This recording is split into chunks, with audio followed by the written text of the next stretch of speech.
Okay, alright. Welcome back to my YouTube channel. I'm Mandy's Vlog. Ito, talagang patindi ng patindi, mga kaibigan. Painit ng painit ang pagtatalakay natin dito kay Senior Aguila, kay Mamerto Galaneda, kay Karen na ako po. Laman ng video na yan, isang kapatid na dating membro diyan sa kulto na bayanihan ay sumisigaw ng hustisya. Dito sa ruling ng video na ito ay sinisigaw niya, pinapas lang di umano ni Mamerto Galaneda ang kanyang kapatid, at siyempre may mga kasangkot pang iba. Iyan ang ating tatalakayin, mga kaibigan, at kung bago pa lang po kayo sa aking maliit pa na YouTube channel, inaanyayahan ko po kayo, please subscribe. Sabay-sabay po nating i-like ang video na ito kung nagustuhan nyo po.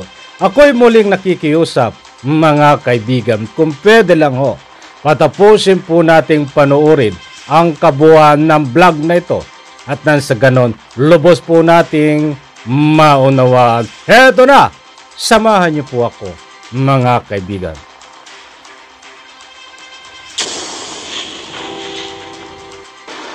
Hanggang sa dumating na ang kapatid ko, ipinatay. So kayo ang pumatay doon sa kapatid ko. Walang iba ginawa niyo. Alam ko, tauhan nyo lang din ang gumawa nun. Alam ko, tauhan nyo lang din ang pumatay ng kapatid sa kapatid ko. Ikaw, Mamerto Galaneda, ang ganda-ganda. 2019. Umakyat sila. Lahat ng pamilya ko. Lahat. Lahat. Walang natira. Unti-unti silang tumigil sa kanilang mga trabaho. Then, dumating ang araw ng eleksyon. Malapit na ang eleksyon. Paunti-unti, mga kapatid ko, umakyat ng bundok at nag-decide na tumigil na sa trabaho, mag-resign. Lahat sila.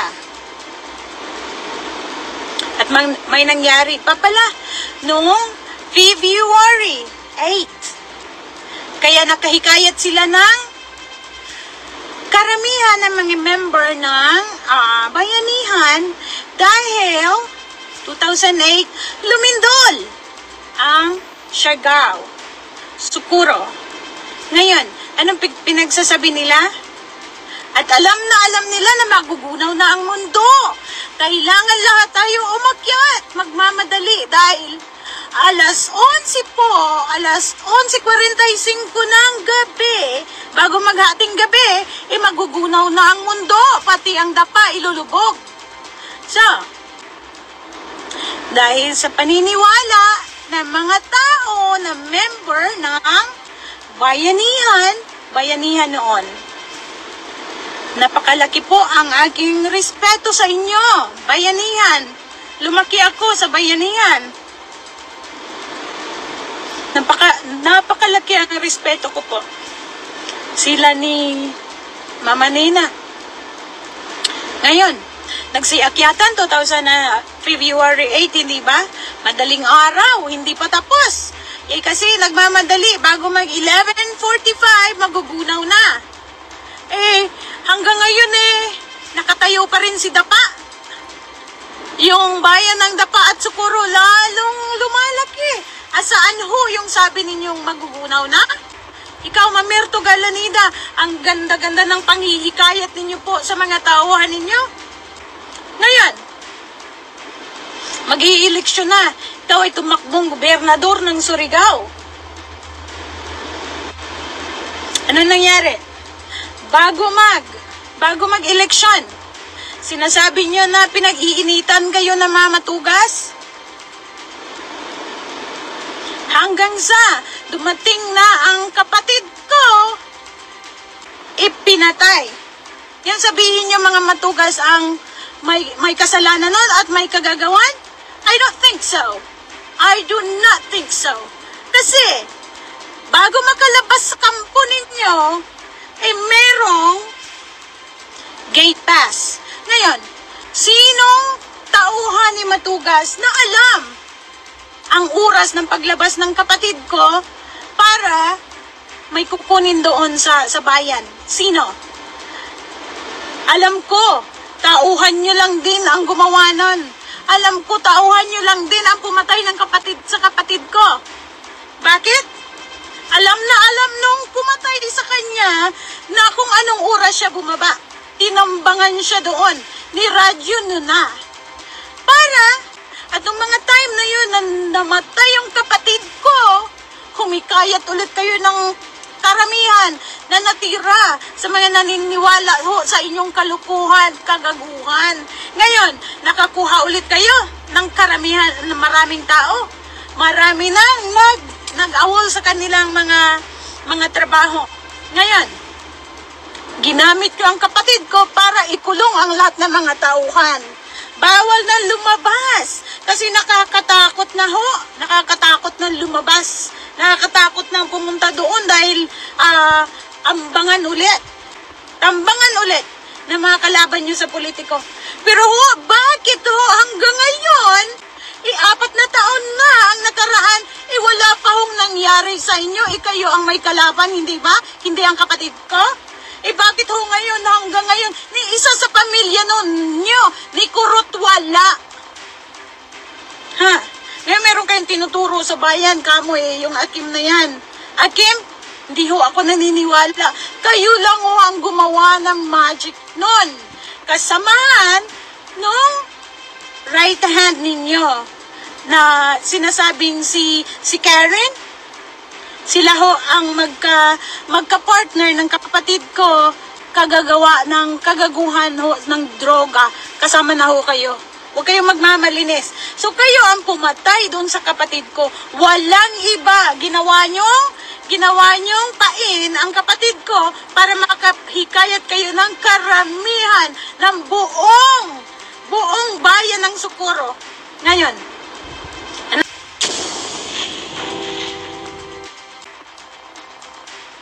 okay, alright.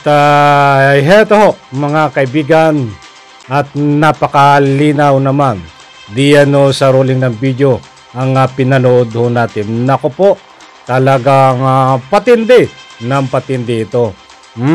At bago tayo magpatuloy, shoutout at maraming salamat, Mama Dayan Dantes. Ipahintulot ho ang paggamit ng inyong video. Eto,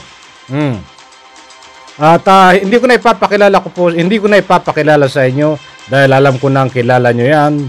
At ito pala, ngayon ko lang natuklasan na ito pala ay buong pamilya ay biktima. At siya nga po ay tumiwalag. But dito sa sinasabi po na buong biktima ay pamilya, ay bagbigyan po natin ito ng parto. Saka ho natin tatalakayin ito kung paano naging biktima ang buong pamilya niya na umakyat ho diyan sa kapihan at sumanib sa kulto. Dito muna ho tayo mag-focus sa kanyang panawagan, sa kanyang mga ika nga po hinaing. Ay kung mapapansin ho natin sa video na yan, ay ramdam na natin ang kanyang pagiging emosyonal. Ramdam natin ng sakit na nararamdaman. Dito muna tayo mag-focus sa sinasabi niya na ikaw ang pumaslang at pinapaslang mo ang aking kapatid. Ang binabanggit na pangalan, siyempre, itong si Mamerto Galaneda, mga kaibigan, at iba pang kasangkot. Nako, matindi, di ba? Kung matatandaan po natin, mga kaibigan, doon sa mga pinalabas kong video, ay hindi po natin, kaya pala ganon na lang ang galit niya sa kanyang pagsisiwalat at dire-diretso. Walang kagatol-gatol kung gaano siya, kung paano siya magsiwalat at pinapangalanan niya nga ito. Si Senyor Aguila, Mamerto Galaneda, si Karen, ay noon pa man ay sinasangkot niya ito sa pinagbabawal na gamot si Karen at si Mamerto Galaneda. Ba't hindi po natin yan ang ating tatalakayan? Dito tayo nakapokus sa tinatawag na pagpaslang sa kanyang kapatid na hanggang ngayon ho ay walang hustisya. Naka po, matindi, diba? At sabi nga niya, walang kagatol-gatol, diretsahan ang itinuturo ay si Mamerto Galaneda. Inuulit ko po. Bakit? Bakit niya nasabi yun? Sapagkat hindi po natin masisisi na sabihin niya yun dahil napakaliwanag naman ho na alam niya ang pagkatao ni Mamerto Galaneda. Alam niya ang pagkatao ni Karen at alam niya ang pagkatao ni Senyor Aguila dahil based sa kanyang experience, dahil dati diyan nakatira itong ikangapoy dating membro itong ating nagsisiwalat na makikita sa video. Matindi, di ba? Ang gusto lang niya, kaya ginagawa niya ito, siyempre, matigil na kung ano man ng patuloy na pangabuso. Maraming pangabuso ito hindi lang sa bata. Nandyan din ang matatanda. Lahat ng pangabuso in one word ay gusto niyang matigil at siyempre, ito ang kanyang alam ko. Hindi man yan naramdam ko sa kanya na ang gusto niyang ipakpunto pa dito ay mabigyan ng hustisya ang kanyang kapatid na biktima nga nitong Mamerto Galaneda at si Senyor Aguila at siyempre itong si Karen. Mga kaibigan, maliwanag po na silang tatlo ang tinutukoy dahil hindi ho tatakbo ang kapihan. Hindi ho tatakbo ang kulto na yan. Na itong tatlong ito na nagmamaniobra ng kalukuhan diyan no sa kapihan ay sila po ay magkakasangkot, mga kaibigan. Kaya't kung ano man ang nangyayari ho diyan sa loob ng kapihan, yan po ay sa pagkakaalam. Yan po ay sa utos nitong binabanggit po nating mga pangalan, mga kaibigan. Maliwanag, di ba? Matindi kung tutusin. Kaya't gano'n na lang ang hinagpis, gano'n na lang kung tumira, gano'n na lang kung paano pangalanan at talagang diretsang itinuturo sila sa pangunguna. Ang tinuturong utak ay itong si Mamerto Galaneda. Ay kung susuriin nga po nga natin, mga kaibigan, ay bawal. Bawal lumabas so diyan. At bago ka makalabas doon sa gate, ay may gate pass. Isang matibay ho na ebidensya. Diba? At sa part 2 ho nito, ay mas kahidik-hindik, kagimbal-gimbal ang ating matutuklasan. Sapagkat, ito palang kanyang kapatid. Nako po. Kita nyo? No, sinasabi niya talaga na itong si Karen ay sangkot sa pinagbabawal na gamot at siya mismo ang nagmamaniobra noon diyan ng mga bawal na gamot at alleged laboratory di umano.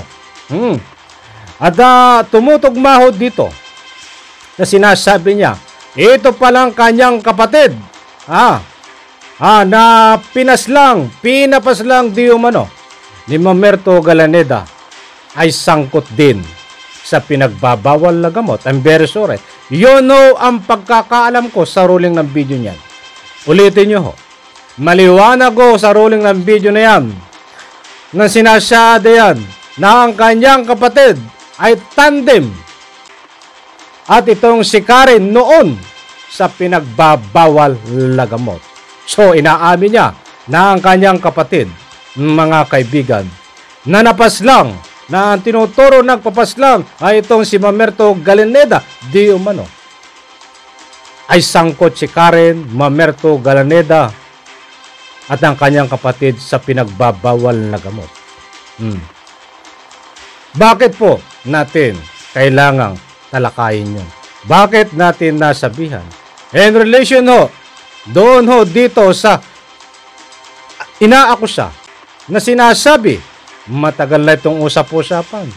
Kahit noon po diyan, sa anumang media platform ay meron dyan laboratory. Ba't saka natin natalakayin yon? Dito tayo pumunto.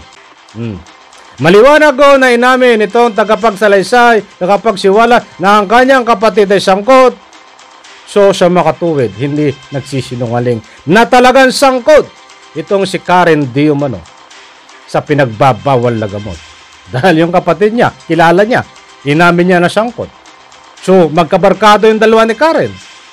Napakaliwanag po mga kaibigan na itong si Karen din ay napaka talagang birdugo mga kaibigan, talagang sangkot kasama si Mamerto Galaneda sa pinagbabawal na gamot mga kaibigan. Yung atin ay isang punto de vista na binibigyan po natin ng linaw na mga public opinion na nagbabase ho diyan sa ruling ng video. Hindi ho tayo nagpapakalat ng pictures, datapwat nasasabi natin ito dahil mayroon ho tayo nagbabatayan, pinagbabatayan. Hindi lang ho ito ngayon natin nasabi na mayroon ho diyan mga sangkot, may mga pangalan na nabanggit na pinagbabawal na gamot, subalit dito sa ruling ng video na ito and connection, maliwanag ho na walang duda na ang mga sinisiwalat nito, babae na ito, na ang kanyang pamilya, kapatid, ay biktima ng kulto, ay talagang may katotohanan kung magbabase po tayo sa ruling ng mga video na pinapalabas ho mga kaibigan. Sana ho, alam niyo ho, kailangan pa talaga ng isang Senate hearing dito. Sapagkat nansa ganun ho, marami ditong lumabas at siyempre unang-una, kung nahihiya man silang sabihin sa harap ng social media ay magkaroon ng executive session. At alam niyo, pag sinabi executive session ay dyan masasabi kung ano man ang dapat sabihin na hindi masabi. Diyan po sa Senate hearing ay diyan po sa mismong isang kwarto. Diyan po mangungumpisal ang isang gusto na mangumpisal upang ituro kung sino ma'am dapat ituro ho. Kaya't napaka-importante po. Ang isa pa, kung mayroon pa nagaganapin na Senate hearing. Siyempre, hindi lang dapat nakatuon dito sa mga bata na inabuso.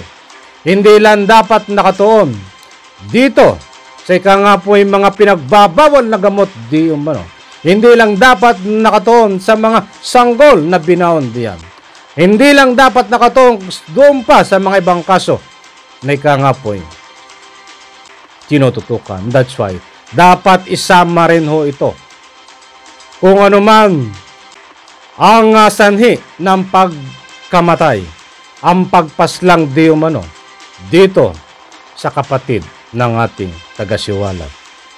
Dapat hindi ho ito mabaon sa limot dahil kung hindi ho ito mabibigyan ng pansin, nandiyan pa rin ho pag-alagala ang mga sangkot dito, ang mastermind, kahit mapatunayan ho at makulong yan sa ibang kaso, katulad ng mapangabuso, dahil maraming kaso na ho ang sinampa dito sa ikangapoy sa DOJ nitong si Karen, Senior Aguila, Mamerto Galaneda. Kung mapatunayan man ho sila, sana naman po ang iba pang kaso na sila ho ay sangkot ay halongkatin din at nasa ganun po mapagbayaran din ho nila. Katulad nga po na sinasabi nito ni Ma'am Dayan Dantes.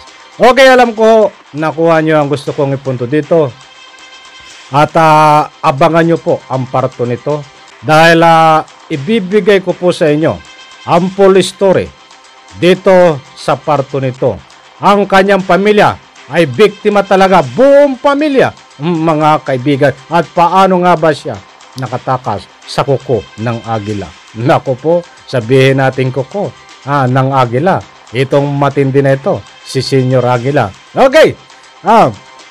Maraming salamat po. Wala naman tayong oras. Saka nawating shoutout mga kaibigan. Wala naman tayong oras. Pasensya na po. At sa lahat po na mga masugid natin taga-subaybay, buzzers man o hindi.